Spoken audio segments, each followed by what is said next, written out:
इस प्रकार कार्डबोर्ड को काट लेना है और काटने के बाद आपको इस नाप से एक और कार्डबोर्ड काट करके इस तरीके से बना लेना है। जब ये पूरी तरीके से तैयार हो जाएगा तो एक ट्रांसपेरेंट प्लास्टिक लेना है, कार्डबोर्ड के ऊपर इस तरीके से दोनों गट्टों को सेट करना है। दोनों कार्डबोर्ड को सेट करने के बाद इस तरीके से उसके ऊपर ट्रांसपेरेंट प्लास्टिक को चिपका देना है और फेविक्विक से चिपकाना है। देख सकते हैं आप हमने किस तरीके से चिपकाया है। देखिए, इसके बाद आपको एक मोबाइल रखने का प्लेट बनाना है, मोबाइल रखने का डब्बा बनाना है और उसको इस प्लास्टिक से अच्छी तरीके से मढ़ देना, अच्छी तरीके से चिपका देना है। इसके बाद आपको इस डब्बे पर एक छेद करना है, मतलब इस तरीके से काटना है कि मोबाइल आपका पूरी तरीके से उसमें सेट हो जाए। इसके बाद डब्बे को भी उसके ऊपर रखना है जहां पर आपने ट्रांसपेरेंट प्लास्टिक को चिपकाया था, उसके ऊपर रखना है। देखिए, आप हमें देखकर भी सीख सकते हैं। इसके बाद मोबाइल में से आप होलोग्राम निकालिए। होलोग्राम निकालना है आपको जिसका 3D पिक्चर आसानी के साथ बन सके और हाई क्वालिटी में आप सेटिंग करके आप इस तरीके से मोबाइल को उल्टे पोजीशन पर रख देंगे, जिस तरीके से ट्रांसपेरेंट प्लास्टिक पर वो फिगर आसानी के साथ बन सके। आप देख सकते हैं कि किस तरीके से और कितना बेहतरीन अंदाज से आप दो आदमियों को नाचते हुए देख रहे हैं। यही आपका प्रोजेक्ट की तरह काम कर रहा है। एक माचिस के डब्बे को लेना है और डब्बे के अंदर जितने भी तीली रहेंगे माचिस के तीलियों को निकाल कर खाली कर लेना है और एक कैंची लेकर के उस डब्बे के ऊपर जो भी बारूद घिसे हुए होते हैं, फिंगरप्रिंट बने हुए होते हैं, उनको निकाल लेना है।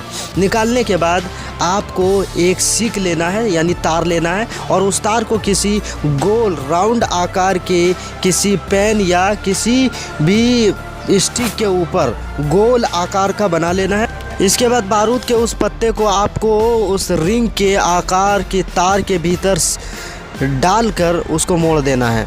इसके बाद उसके बारूद के ऊपर बारूद के एक साइड में आपको माचिस के 2 तिल्लियों को बांधना है और फिर दूसरे साइड में भी माचिस के 2 तिल्लियों को बांधना है, जिस तरीके से वो ज़्यादा टाइट हो जाए और इतना भी टाइट ना हो कि वो बाहर ना आ सके बाद में। इसके बाद माचिस के उस डब्बे को लेना है जिसमें तीली भरा हुआ होता है, वो खाली कर लेना है। इसके बाद इसके बीचों बीच एक कट लगाना है जिससे कि आपने जो अंगूठी अभी अभी बनाई है वो अंगूठी इसमें फंस सके। तो कट लगाने के बाद आप उसको अच्छी तरीके से फंसा लीजिएगा, जैसे कि आप उसको बाद में खींच सकें। तो इसके बाद जब फंस जाएगा तो अब आपको उसमें गोंद चिपका करके उसको टाइट कर देना है साहब। टाइट जब अच्छी तरीके से हो जाएगा तो 2-3 मिनट तक उसको आराम करने दीजिएगा, अपने आप टाइट हो जाएगा। इसके बाद आपको करना क्या है, अब आपको जितने भी तीलियां आपने साइड में रखे थे उन तीलियों से बारूद को इकट्ठा करना है। बारूद जब अच्छी तरीके से जमा हो जाए तो अगरबत्तियों को इकट्ठा करना है। अगरबत्तियों से जब तमाम के सारे बारूद जब इकट्ठा हो जाए तो उन तमाम बारूदों को एक साथ जमा करके आपको उसी डब्बे में डालना है जहां पर आपने अंगीठी को कट लगा करके फंसाया था। सारे बारूदों को इसी तरीके से आपको डालकर उसको सेट कर लेना है। इसके बाद आप माचिस के उस खुलिये को, माचिस के उस डब्बे को इसी तरह सेट करना है जिस तरीके से तीली को बंद करने के लिए सेट किया जाता है।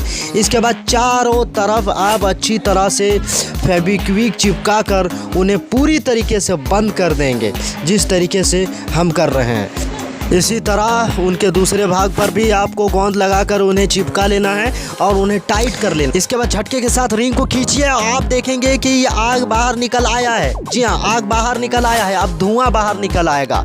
जी हाँ, एक धुएं का पूरा बादल बाहर निकल आएगा। तो मेरे प्यारे साथियों, अगर ये वीडियो आपको अच्छा लगा हो तो प्लीज़ हमारे चैनल को सब्सक्राइब कर लीजिएगा। एक सब्सक्राइब आपको करने में ज़्यादा समय नहीं लगेगा, लेकिन हमने इतना बड़ा रिएक्शन बनाया, हमें बहुत समय लगा है।